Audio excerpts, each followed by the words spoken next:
بسم اللہ الرحمن الرحیم۔ شروع کرتا ہوں اللہ کے نام سے جو بڑا مہربان اور نہایت رحم والا ہے۔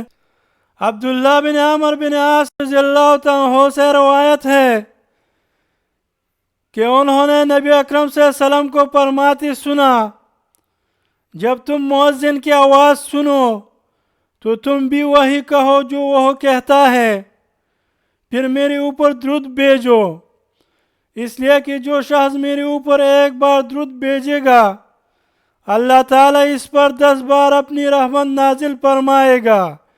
اس کے بعد اللہ تعالیٰ سے میرے لیے وسیلہ طلب کرو۔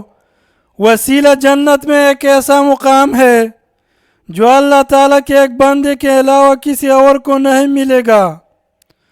مجھے امید ہے کہ وہ بندہ میں ہی ہوگا۔ جس شخص نے میرے لیے اللہ تعالیٰ سے وسیلہ طلب کیا اس کے لیے میری شفاعت واجب ہو گئی۔ معزز ناظرین کرام، اگر آپ روزانہ حدیث مبارک دیکھنا اور سننا چاہتے ہیں تو چینل کو ثواب کی نیت سے سبسکرائب کریں تاکہ روزانہ آپ کو حدیث کا نوٹیفیکیشن مل سکے۔ شکریہ۔